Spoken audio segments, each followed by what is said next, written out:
we're going to look at what seems like a slightly niche topic here, which is how we can calculate annuities in terms of assurances and vice versa. It seems a bit niche, and it seems like it's just something which is set up just because they only give you information in certain forms in the actuarial tables, but actually it's quite useful for things like working out variances and stuff like that as well. Okay, so we're going to, in this case, think about an annuity and assurance, and we're going to do it formally. You have to set up the random variable capital T, which is the random variable of your future lifetime, and then the capital K, which is the curtate future lifetime, and then you sort of work it out from there. But let's just do it numerically because it's easier to understand in that way. Okay, so let's assume for a life aged X, okay, that I happen to live another 4.7 years. Okay, so I don't want to write that because that's not really helpful, because that is that means the expected value. Okay, and I'm not really dealing with the expected value. Okay, so just let's think about what the cash flows of the annuity actually are. Okay, so let's actually call it annuity present value. If we actually know, if you do this in the formal notation, it gets the notation actually starts dominating what looks complicated.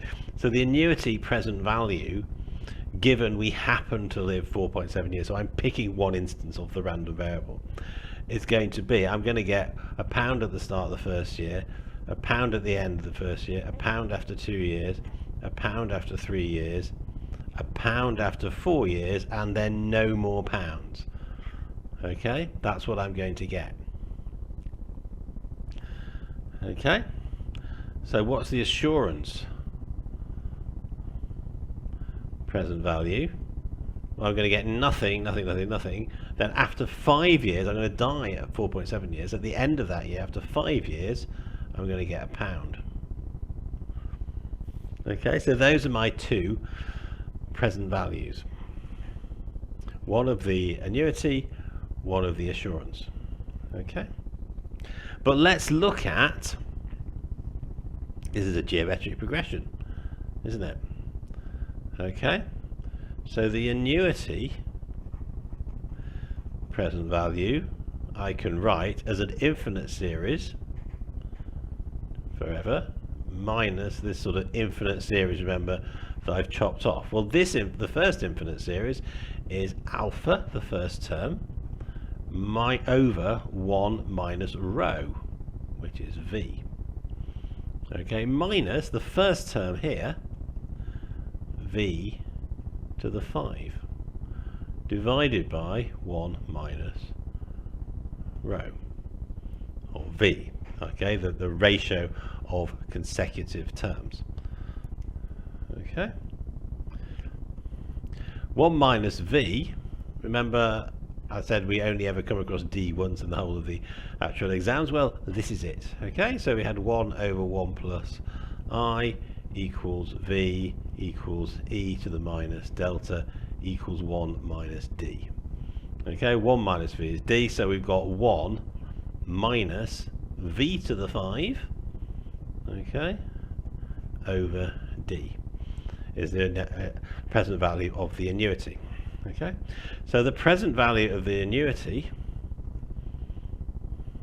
just put it in A in the sort of general terms, is equal to 1 minus the present value of the assurance divided by D.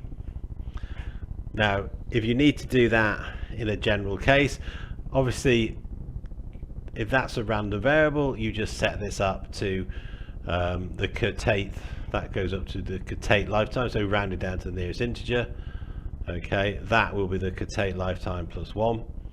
Okay, so you can see how you can do it in the general case. You then take your expected value. Well, if this relationship holds, okay, if that is true for all random variables t, x, or kx, the curtailed lifetime. So that is the random variable, which is the future lifetime. That is the random variable, which is the curtailed lifetime. So I can write like that. You can see how the notation starts to get in the way of the understanding. If that's true for each instance of the random variable, then the expected value is true. Well, if the expected value is true, then we can write this: a double dot x equals 1 minus a x divided by d. Okay. Another of the reasons why this is powerful is this lifetime tx doesn't have to be on one life x. It could be on a joint life xy, or the second death xy. So this x could sort of generalize to be y, or xy, or xy, like that. And this relationship holds true in each of those circumstances. So if I've done my calculations for the assurance, I can just convert them into a calculation for the annuity. Okay, so a very useful little relationship. Okay, and you'll probably, the next time you see this, it'll probably be a question you've done in a past paper, and you can't see how to do it. You look at the answers, and it pulls this out of thin air, and you go, oh, I remember that. It seems a bit weird. It doesn't seem like it should work in a way, but say it's pretty simple and pretty clear that it does work. And that is that. You can do the continuous form. If you want to do a bit of calculus, you don't really need to. You don't need to do the calculus yourself. If you want to do the calculus to check this works, that's absolutely fine. But it is also true that a bar is equal to 1 minus a bar x over delta.